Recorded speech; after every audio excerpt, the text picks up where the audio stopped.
Welcome back to the Proving Grounds. I'm Andrew, and today I'm stepping away from my normal format, and this is going to actually be more of a rant video, and it's going to be in the political sphere. So today I'm going to discuss the drone strike that took out General Qasem Soleimani from Iran earlier this month. Basically, Iran is a terrorist state, has been since the 70s when the Ayatollah Khomeini had basically a coup that took out the Shah Pahlavi. Okay, now it's an Islamic State. It is the largest funder and supporter of terrorism worldwide. They control the entire Fertile Crescent pretty much. Effectively, they do. If not overtly with military force, they have a lot of leverage in most of these other countries. And they use organizations like Hezbollah to cement that. They're like a little proxy army for them. Another terrorist group. Qasem Soleimani himself was listed by the United States as a terrorist. So obviously his days were numbered already. So I mean, pretty much he stepped, we got good, the United States got good intel, and this guy stepped into the wrong area of Baghdad at the wrong day. And the optics were great for the president, so they took him out, right? Because basically he was in charge of the Iraqi militias that he was basically recruiting and commanding. And one of these groups, stages this little riot and tries to take over a U.S. embassy. So the president, Donald Trump, orders a drone strike, kills this guy. Immediately, all of his detractors shriek and scream and tear out their hair in mourning for this revered military leader, not international terrorist, not horrible bad guy. No, he's a revered leader of Iran. And we've made a dire mistake. Or I should say, Trump's made a dire mistake. And now World War III is about to happen. And he is to blame for the end of civilization as we know it. Rivers are going to run red with the blood of innocent U.S. civilians.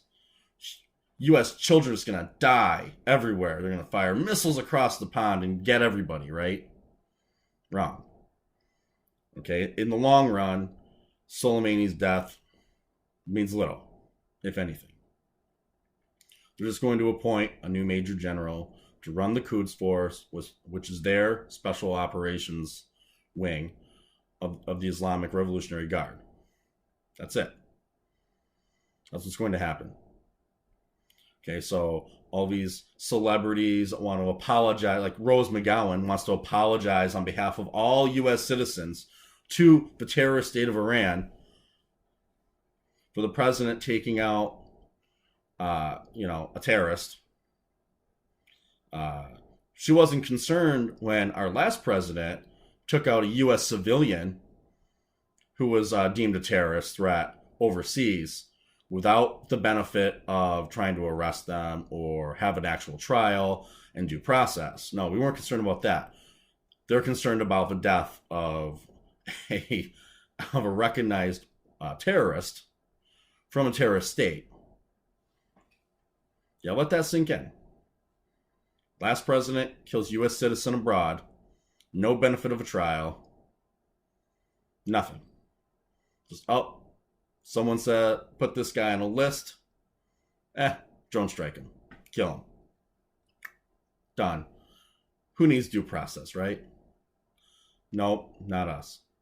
Oh, General Soleimani. Oh, let's apologize. It's bullshit. Anyone who would do that should be ashamed of themselves. They obviously, let's be real. People like her, they're entertainers. They live in fantasy land. They deal in fantasy.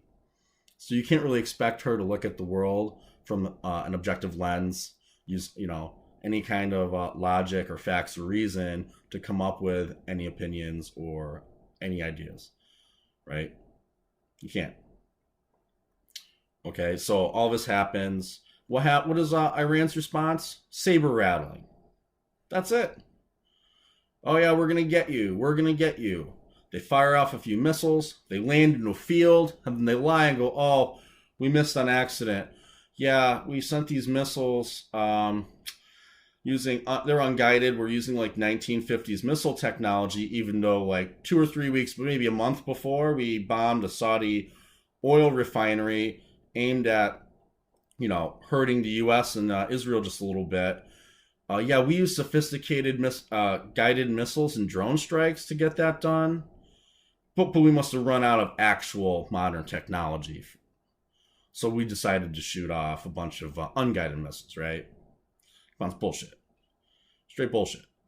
They know that we don't want to step into an actual overt military, or I should say, military action against the United States. That's why they have proxy groups like Hezbollah, all these little terrorist organizations to take the blame for them. Because Ayatollahs know. Ayatollah Khomeini knows what happens. Okay? The entire political apparatus knows what happens. Their military knows what happens. The full unrestricted weight of the U.S. military, falls on them. That's it. They're done. They're obliterated. The end. Iran becomes a giant smoking crater. That's it. That is the outcome. Period. The only thing they managed to hit was a civilian aircraft full of mostly Iranian civilians. So this whole show of force they had set up to save face was what?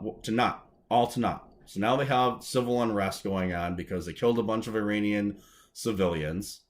And finally, the truth got out there. You have a bunch of pissed off civilians, which more than likely are being mowed down through, by gunfire right now. Because that's how the Iranian regime operates. All that was for naught. So who comes out looking reasonable, smelling of roses and all this? Well, Donald Trump. Yep. Actually, he should be thanking the Iranian government, whatever group of mutants they had running their missile defense system, who shot down a civilian plane.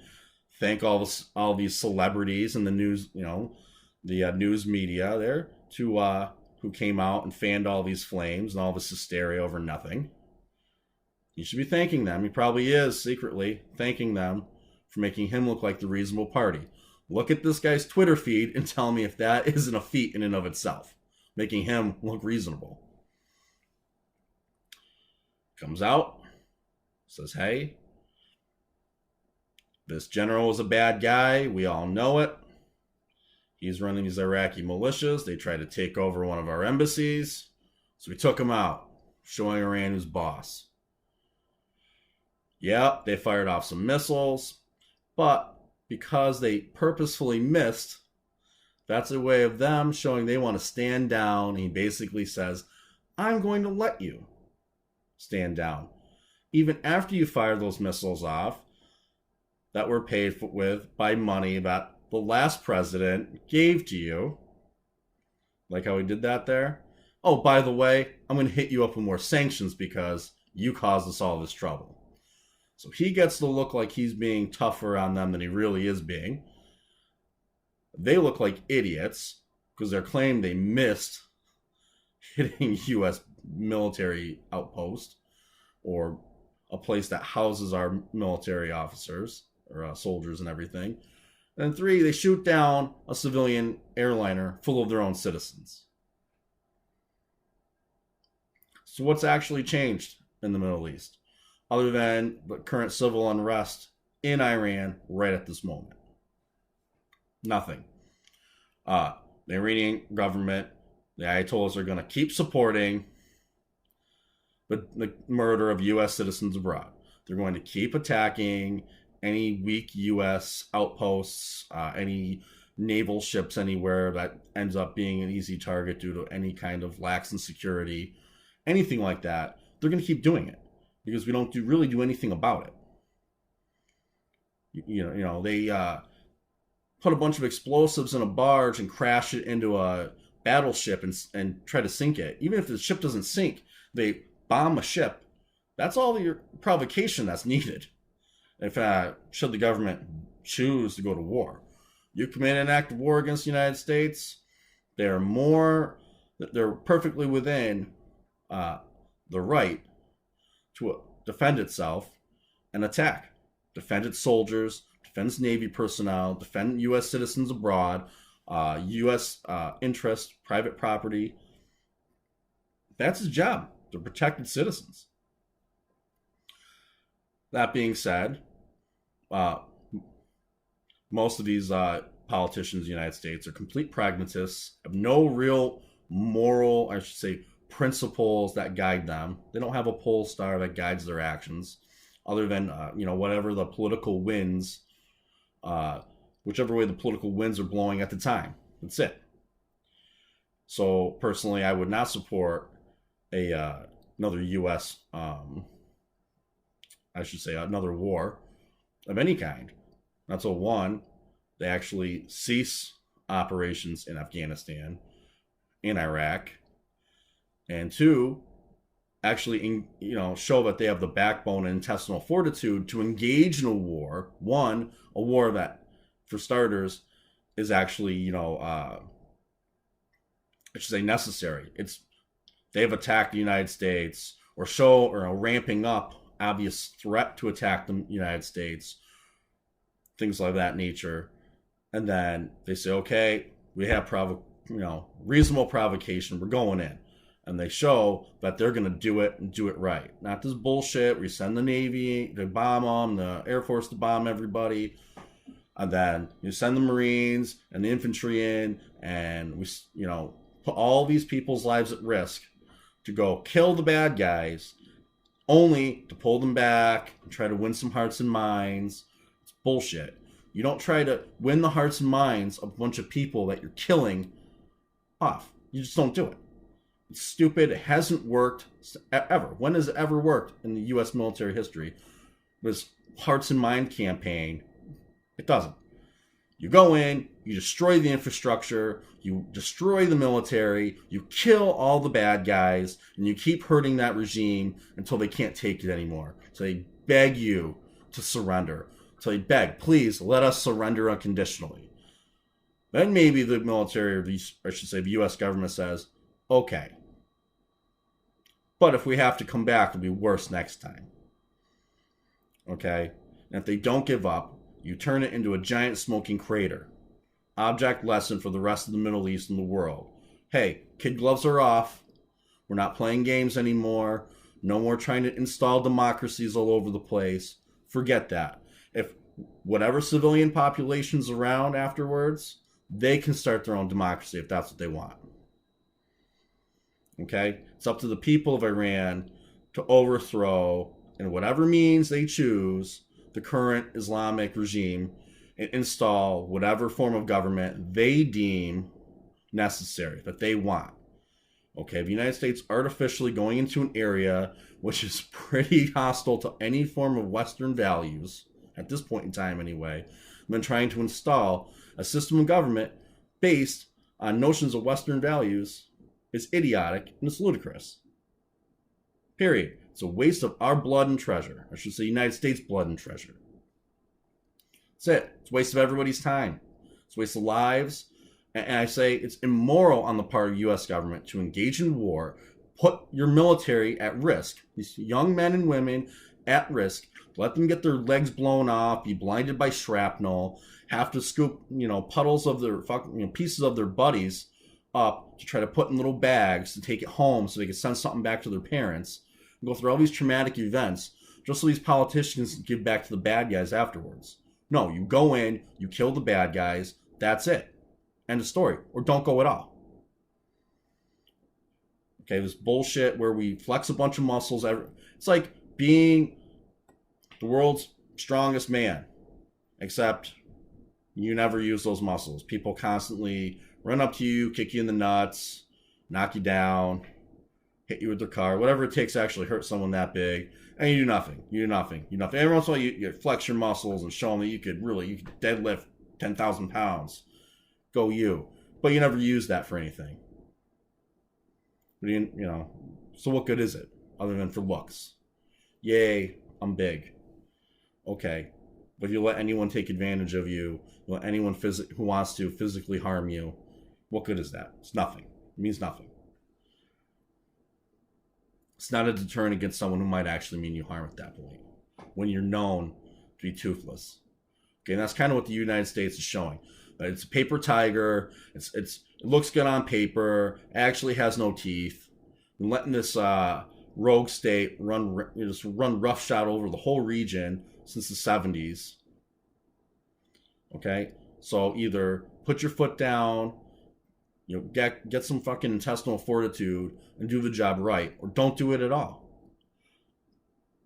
And again, I'm not saying go to war over nothing. I'm saying if it's actually a point in time where it's proper to go to war, do it right. Because again, it's immoral to send your soldiers, send pilots, to send Navy personnel over there and start having them fight and start dying and being wounded over nothing, for what's ultimately going to be in vain. Okay, you go, you defeat the bad guys, you leave. The end.